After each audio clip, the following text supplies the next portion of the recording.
Ein wunderschöner Stellplatz im Grün. Davon träumt doch fast jeder Camper. Und hier haben wir genau das Richtige für euch, Alpaka Camping.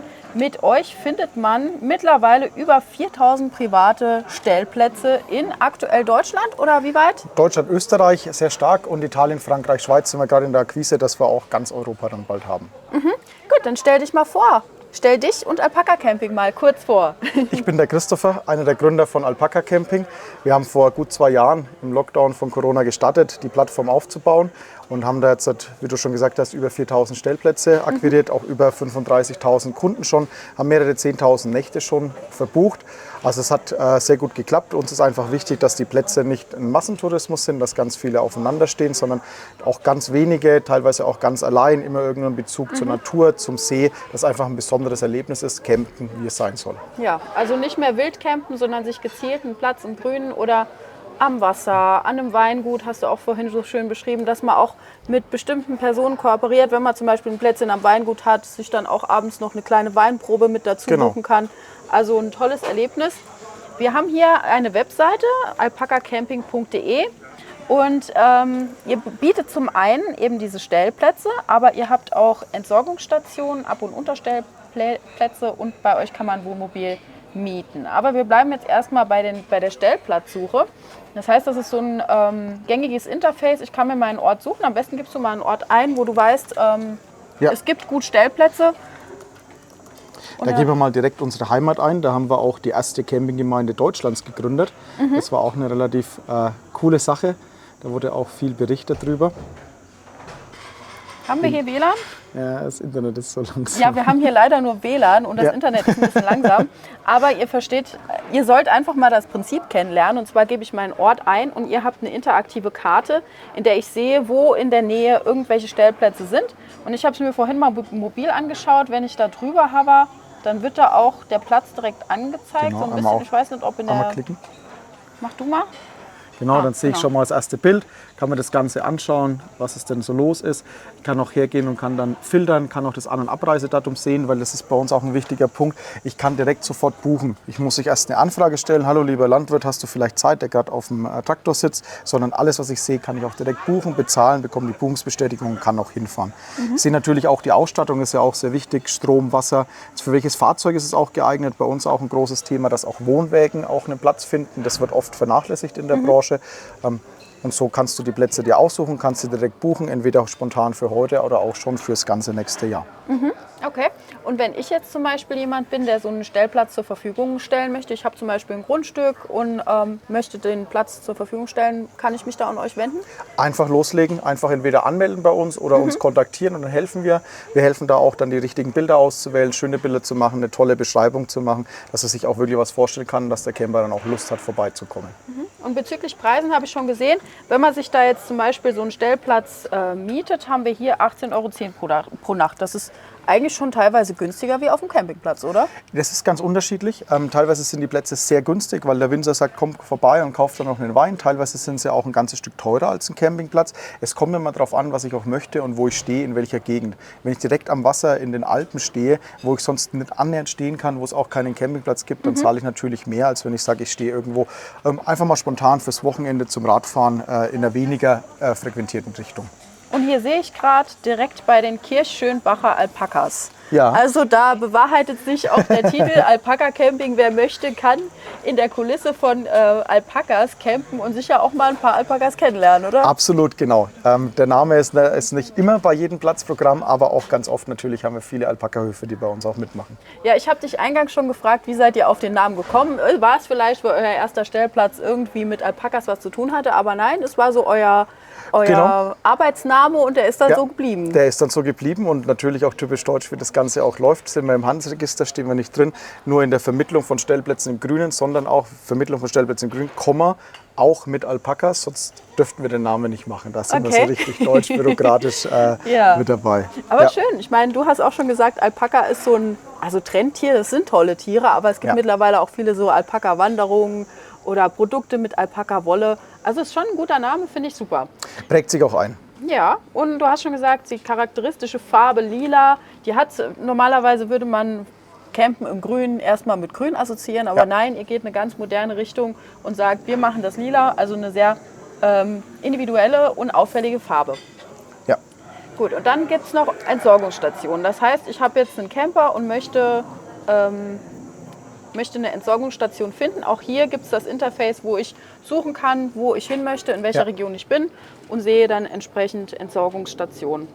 Wichtig ist uns da halt auch, wir haben dann Plätze, die haben nicht immer eine Fernentsorgungsstation, aber wir wollen uns ganzheitlich um das Thema kümmern. Wir wollen die Leute nicht zum Wildcampen bringen oder sagen legal zum Wildcampen, das ist nicht unsere Assoziation, sondern wir wollen es ermöglichen, dass man auch in der Natur campt, aber zusammen natürlich in der Kombination, dass wir uns auch darum kümmern, Fern- und Entsorgungsstationen zu machen, dass wir auch Bäume pflanzen um den Klimawandel und solche Themen versuchen wir da ganzheitlich auch abzuwickeln. Und ihr habt nicht nur die Möglichkeit, dass man sich selbst ein Wohnmobil sucht, sondern man kann auch ein Wohnmobil mieten. Habt ihr da, welche Partner habt ihr da? Das ist ganz unterschiedlich. Wir haben da zwei verschiedene Arten von Partnern. Einmal haben wir private mobile Besitzer, die sagen, ja okay, ich kann da noch ein Geld mit verdienen. Ich will jemand anderes auch ermöglichen, weil es sind ja nicht ganz so günstig, die Fahrzeuge, und kann mir auch ein Geld noch mit verdienen. Kann mir zum Beispiel meinen eigenen Urlaub vermieten. Wenn 2, 3 Leute mal gebucht haben, fahre ich kostenlos in Urlaub, weil ich das Geld darüber verdient habe.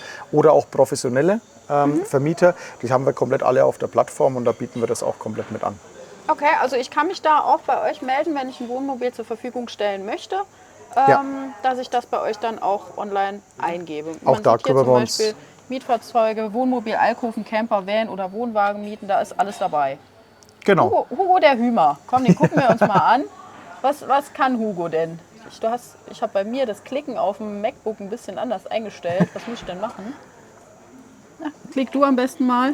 Das Internet wieder. Ach so, das dauert ein bisschen, ja. Hugo der Hümer. Gastgeber ist Alpaka Camping Silke. Ja, also wir sagen es jetzt einfach mal, man kennt so das Interface so von Airbnb, ne? Genau. Man kann sagen, es ist das Airbnb für Camping. Es sind private Anbieter von Fahrzeugen, von Stellplätzen, und du kannst von privat bei privat auch einfach dann übernachten. Und in puncto Sicherheit werden Gastgeber auch irgendwie verifiziert? Auf jeden Fall. Es ist ein ganz schöner Aufwand, aber das müssen wir und das wollen wir auch machen. Das ist auch der Anspruch von Alpaka Camping. Wir fahren immer im Sommer ein halbes Jahr zu jedem unserer Stellplatzanbieter, machen vor Ort Gespräche, versuchen noch Verbesserungen herauszufinden und machen auch vor allem Bilder, dass man sich die Plätze sehr schön vorstellen kann. Immer auch mit einem wirklichen Fahrzeug, weil wenn ein Bulldog auf einem Platz steht und man sieht es nicht richtig oder es steht wirklich ein Camper, dann kann man sich vorstellen, was erlebe ich da vor Ort. Ja, das ist super. Und auch Gäste können die auch irgendwie, kennt man von Airbnb, der Gastgeber kann bewerten, aber auch die Gäste können bewertet werden, das geht auch. Ja, das geht. Das ist uns auch ganz wichtig. Da sind wir auch immer fleißig drüber, um zu sehen, ob da sowohl auf der einen als auch auf der anderen Seite irgendwo ein Problem herrscht, um den Ganzen dann auch hinterher zu gehen, um das Ganze zu lösen. Oder auch am Ende zu sagen, okay, der Stellplatzanbieter oder der Camper hat bei uns nichts zu verloren, weil das hat nichts mit Alpaka Camping zu tun und da wollen wir eine gute Community haben. Okay, aber nochmal der Aufruf, ich habe vorhin mal gecheckt, so wir kommen ja aus Saarbrücken, was es so in Saarbrücken an Stellplätzen gibt. Da ist es noch ein bisschen rarer gesät, aber natürlich kann jeder, der sagt, ich habe da einen Stellplatz, natürlich soll der auch entsprechende Erwartungen erfüllen, nicht einfach nur, stellt sich mal damit in meinen Garten, sondern es sollte schon ein Stellplatz sein, der möglichst schön ist. Ne? Natürlich, da kümmern wir uns aber auch drum. Lieber kommt die Anfrage und wir sprechen dann miteinander, wie wir das gestalten können, ob das was ist, als dass wir irgendwelche Bedenken oder Angst davor hat, sich bei uns zu melden. Wir klären das dann schon. Da haben wir genug Erfahrung, das dann hinzubekommen. Super. Dann gehen wir mal noch kurz auf die Ab- und Unterstellplätze ein. Das heißt, also man kennt ja das Problem, man hat vielleicht einen Camper, aber keine Garage, in der man das Fahrzeug dann unterstellen kann, im Winter zum Beispiel. Genau, ganz großes Thema. Es sind fast jedes Jahr 100.000 neue Zulassungen von Fahrzeugen in Deutschland. Es gibt mittlerweile fast 2 Millionen Freizeitfahrzeuge und die müssen ja irgendwo auch stehen. Einmal natürlich im Winter, um eine gewisse Sicherheit vor Salz, vor Frost, vor Schnee zu haben, oder auch einfach unter dem Jahr, um zu sagen, ich kann das halt nicht, weil ich habe eine Wohnung und ich fahre mit dem Camper gern weg, oder ich habe ein Grundstück, das nicht so groß ist, den Camper hier unterzustellen, brauche ich irgendwelche Abstell- und Unterstellmöglichkeiten. Und das haben wir auch gesagt, das ist das nächste große Problem, das wir lösen wollen. Die Unterstell- und Abstellplätze, die du bei uns auch direkt einsehen kannst, mit Bildern, mit Beschreibungen, Ausstattung, was für ein Service ist da dahinter, wird die Gasflasche rausgenommen, gibt es noch einen Kundenservice oder sowas. Und das Ganze kannst du auch bei uns buchen.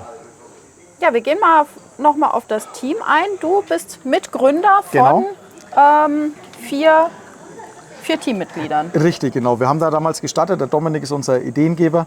Der hatte das Problem, dass er mal gemeint hat, er würde doch gerne mal auf einen Naturcampingplatz einfach sich hinstellen. Also quasi Wildcampen, wurde dann direkt erwischt. Und dann hat er gemerkt, ja, okay, ich dürfte es ja gar nicht. Und da gibt es viel mehr, die das ganze Problem haben. Und da wollen wir eine Lösung anbieten. Und dann hat er sich so in seinem Freundeskreis, Studienkreis, also wir kennen uns teilweise schon 18, 20 Jahre, mal umgeschaut, wer könnte denn da dazu passen, was haben wir denn für Herausforderungen in der Plattform. Und so sind wir zusammengekommen. Super. Und euch gibt es seit 2021. Genau, Anfang des Jahres 2021. Von der Idee bis heute. Und ihr kümmert euch, also auch die Entwicklung der Plattform, das habt ihr auch alles gemacht? Oder ist das irgendwo bei einem Entwickler? Nee, ist komplett bei uns in der eigenen Hand. Wir haben das von Grund auf programmiert. Das war uns einfach auch ganz wichtig, weil das, was wir da machen, ist natürlich in gewissen Punkten ähnlich wie Airbnb oder ähnlich wie ein Booking oder wie andere Anbieter, aber so individuell, um auch wirklich die Unterschiede rauszuarbeiten, die im Reisemobiltourismus wichtig sind, haben wir gesagt, das wollen wir selbst machen. Trotzdem ist das ja eine sehr aufwendige Plattform, weil du musst ja erstmal die Suche ermöglichen, du musst Daten schützen und das ist ja ein riesen Die ganze Gerüst Buchung, die Zahlungsabwicklung, die dahinter steckt, die Buchungsbestätigungen, das ist schon in die Tiefe Wahnsinn, was da in den letzten Jahren entstanden ist in der Programmierung. Ja. Und auch die Zahlung läuft dann direkt über die Plattform? Komplett. Also du bist komplett fertig. Du willst einen Platz, du gehst in die Stellplatzsuche, du gibst den Ort ein, dein Datum, die Filtermöglichkeiten suchen.